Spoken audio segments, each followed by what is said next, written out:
Hey, what's up everyone? Welcome to Target Focused Life. My name's Steve,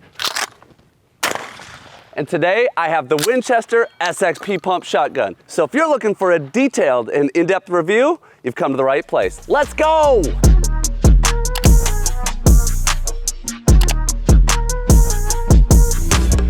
Now, if you've been following the channel for a while, you may have noticed I've not put out much for shotgun reviews of recent. That's because I live in Minnesota and we have a lot of snow and it's super cold. But I'm down here in Florida actually filming a video with my brother on the Gould Brothers channel doing some trick shots. And then we have a live show. We have just a little bit of downtime here, and with the weather so nice, I had to put a review out. Jordan, my camera guy, says, Steve, people have been asking about pump shotguns. You got an SXP right there. Let's get it done. So let's jump right into the review. First, looking at the specs. Looking at the MSRP of this shotgun, it's $389. This is the Black Shadow 3-inch chamber, 28-inch barrel.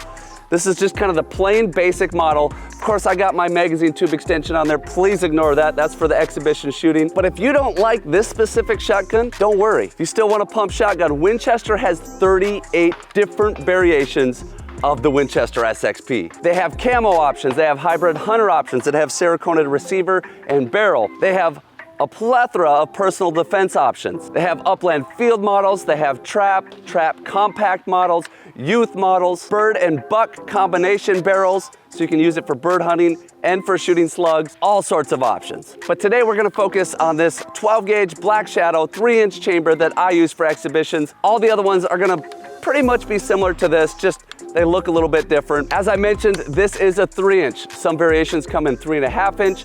This is a 28-inch barrel, but some variations have 26 or even 24-inch barrels. This is a 12-gauge. The SXP is also available in 20-gauge. Length of pull of this SXP, which is the distance from the trigger to the butt end of the stock, is 13 3/4 inches. The only downside is that Winchester does not sell this gun with spacers to adjust your length of pull. It's a little bit short for me, so I'm probably gonna add a Falcon Strike recoil reduction pad. I'm gonna put a link in the description to what that is, and you can check that out. It's a really cool product. The drop at the comb, the distance from the top of the receiver to the comb, is 1 5/8 inches. The drop at heel is 2 inches. So there's only 3/8 of an inch drop. It's a fairly flat stock. The SXP comes with 3 factory chokes, your standard full, improved cylinder, and modified. Of course, I've already switched it out for my Carlson's choke tube, got that in there, ready to rock. Last thing when we're talking about specs is I'm gonna look at is the trigger pull. First, I just like to feel that trigger.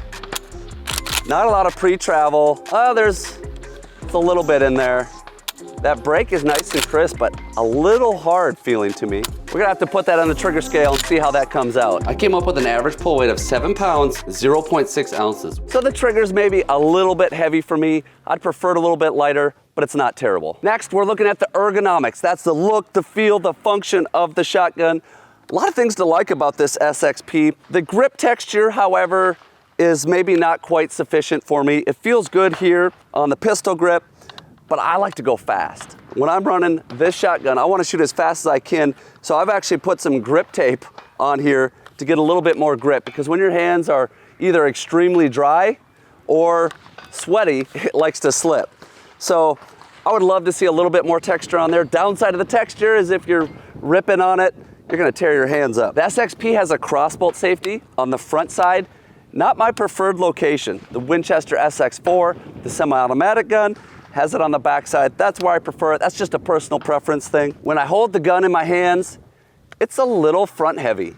Just for balance wise,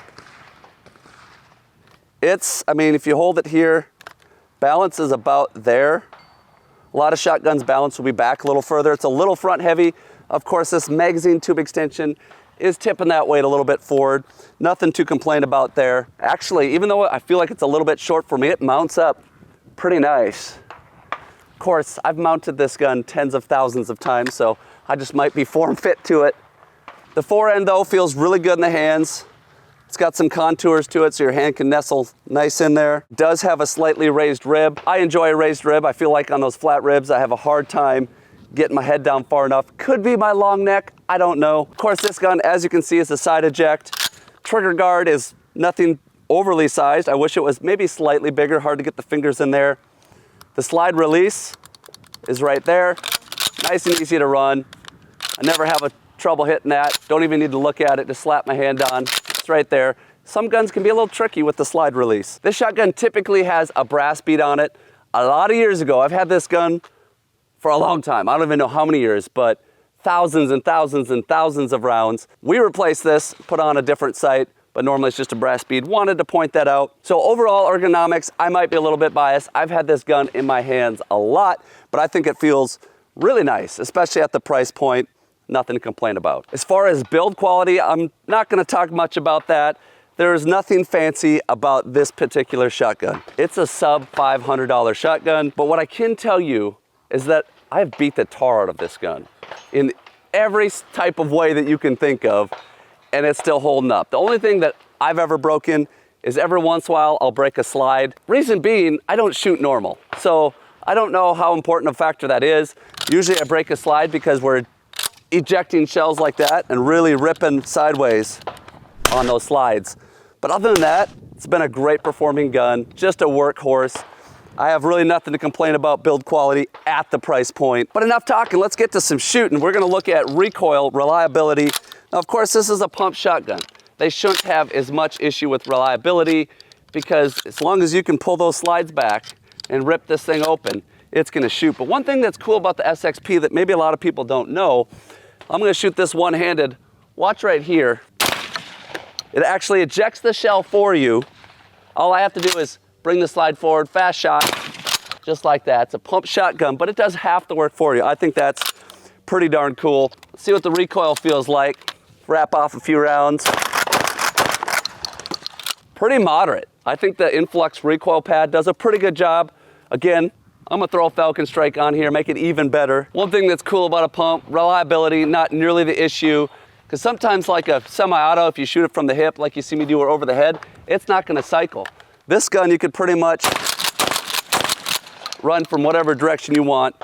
It's not gonna give you problems. As long as you can pump it, it will shoot. Now, one of the reasons I sometimes shy away from pump shotguns is due to the recoil. So overall, looking at this gun, reliability, that's not gonna be an issue. Recoil handles it very well, but let's move on. Normally, I break down a shotgun.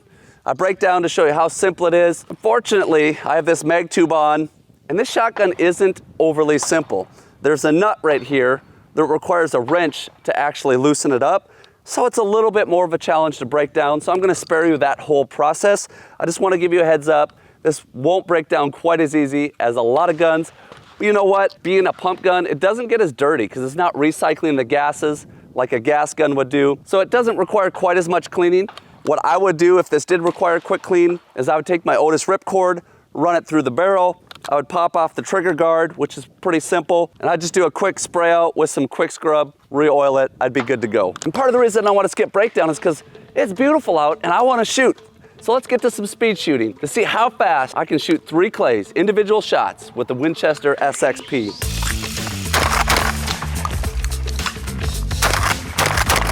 Dang it. Dude. Well guys, the speed shooting honestly is not going that well. I hate to admit it, but I'm having some issues. The gun is ejecting full shells. I'm not even trying to go super fast. I'm throwing clays, I'll shoot the first one, and then I go to shoot the second one, I pull the trigger, and then I go to eject and it's coming out. The other issue I'm having is actually when you eject a shell and you ramp a new one in, it's getting caught in the chamber. So maybe if I just slow things down a little bit, let's see if I can do it. 3 clays. There was no speed about that. That wasn't too bad right there. Moderate pace, not super lightning fast, but at least I got them all. Gun worked. I wasn't able to shoot it nearly as fast as I would have liked to. To be fair, this gun is a bunch of years old. I don't know, it might be 8, 9 years old. Beat the tar out of it, and maybe it's seen its days because I'm having a ton of issues. Both with it ejecting full shells if I try to run at a moderate pace, and both sometimes ramping in. Now it might be a simple fix, I'm not sure. Maybe it's not fair to this gun to do a review on a gun that has thousands and thousands of rounds through it, has traveled the country, been kicked around, banged around so many times. But generally, I've liked the Winchester SXP. That's why I've continued to shoot it in shows. Just happens to be on this video that I'm starting to really have some issues with it. So I'll have to check that out. Maybe I'll keep you guys up to date on what I found out about this SXP. Overall, minus the issues that I had today, I like this gun. I think it's a good value gun. I used to be able to shoot it fast. Today, there's something going on. So hope this still gave you a good overview of the Winchester SXP, all the variations out there, and whether it's a gun that you'd like to put on your list or not. I'd love to hear in the comments down below what you think of this gun, and two, what other pump shotguns you'd like to see me review. Thanks so much for watching, guys. As always, remember down in the description are all the different products that I use. If you're ever interested in the ears, the eyes, choke tubes, any of the things that I use, check that out down below. And as always, whether you're in the field or in life, it's only those targets that you're laser focused on that you're gonna hit. So live target focused. See ya.